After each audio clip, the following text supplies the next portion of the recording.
Hello. Welcome to the IO Files podcast.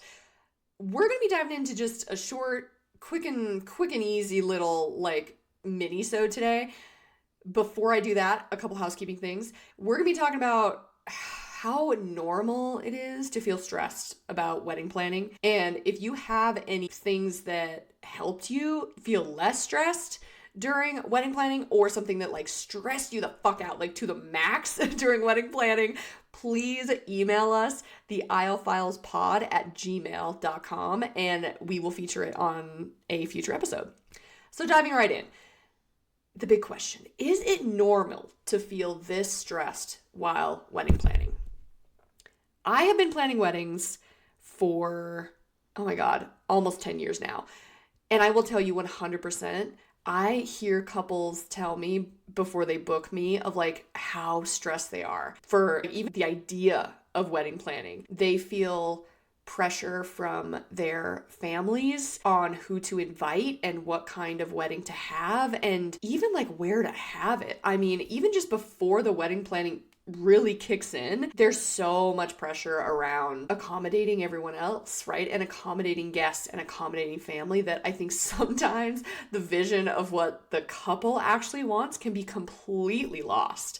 So just out of the gate, I mean, if you're trying to have an intentional wedding and do something that you're not going to regret later, I do really encourage all my people, just really try as hard as it is to think about what you two want, your must-haves and your absolutely nots, and keep those stamped on your refrigerator or a note on your phone or on each other's forehead, literally anywhere, so that you do not forget them. Because it can feel so stressful. And the reason that just the pre-wedding planning can be stressful is because it's just an emotional roller coaster to start planning a wedding. I mean, most people, unless you're professional, have never planned an event of this scale, of you've seen so much shit on TikTok and Pinterest and Instagram of this is what a perfect wedding is, and you're like, oh my gosh, imposter syndrome, is my wedding gonna look like that? Does my wedding have to look like that? And just the money. I mean, I think that's the other thing that is really stressful for people, is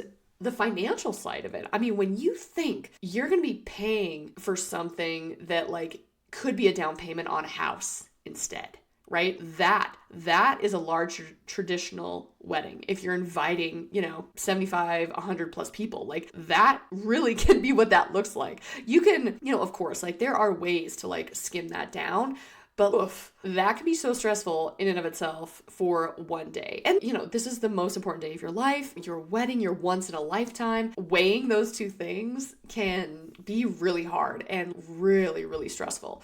I think it is normal, right? That's normal to feel those pressures, and especially the pre-wedding pressures.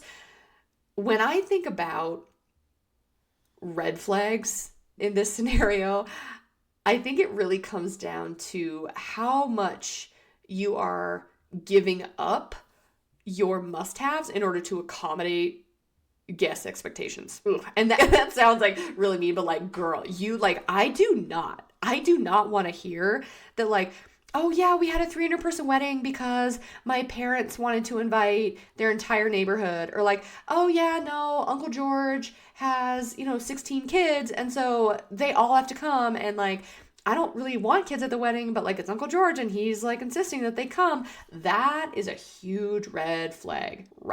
If you're finding yourself really bending the intention of what you wanted for your wedding day for other people, especially for other people who aren't in your life on a regular basis, that's a red flag. And that's something that we need to be putting boundaries way up. We need to be saying no. We need to be taking stock of really what we want this day to be. Let's just pretend we're past the vision stage, right? We're past the vision stage of the wedding. We are actively planning weddings. So weddings, plural. No, we're planning one wedding, just one wedding. And we are getting into the nitty gritty of what do I need for a caterer? How do I find a caterer? I want my food to be really good, but what do I do? And those kind of stresses of I'm staying up at night worrying that the caterer is going to be booked already, or all the vendors that I want are going to be already booked, and I'm super stressed, and who do I reach out to? And I don't know anyone in the wedding industry. This is 100% normal. Yes, this little angsty thing of, I don't know what I'm doing, and I don't know who to ask, and I'm freaking the fuck out. Completely normal. It sucks, right? It sucks. Completely normal. And this is something that you can hire a partial wedding planner, or some like venues and photographers will give you a list of preferred vendors that they have worked with. So you're able to kind of like take that list, and especially from the venue, right? Venues are like gold mines when it comes to their vendor list, and you can just take those and like start reaching out to people. I think the red flag on that is if you are like literally getting kept up at night, or like you have decision paralysis and you're not able to make any decisions or reach out to any vendors, that is a red flag. That's probably something that like we either need a bestie who you can run it by and they can be like, yes, reach out to that one. Or, I mean, I hate to keep saying it, but like wedding planner. Because when we're making it so it's like we're so paralyzed with these decisions that we literally cannot make them, that's basically going to mean that you're just not going to have a wedding, girlfriend. Like that year is going to come and go, and like no wedding shall happen if we can't find a way to make some decisions. That's kind of the like stress of the finding vendors sort of thing. I think the other thing that can be stressful is like, how do we organize all this information? Like, oh my God, like your girl can only do so much in a spreadsheet, you know? Spreadsheets are super powerful, so that is super helpful. I've had a lot of brides who will buy a physical planner where they can write everything down. I've had people who like keep it in Google Docs.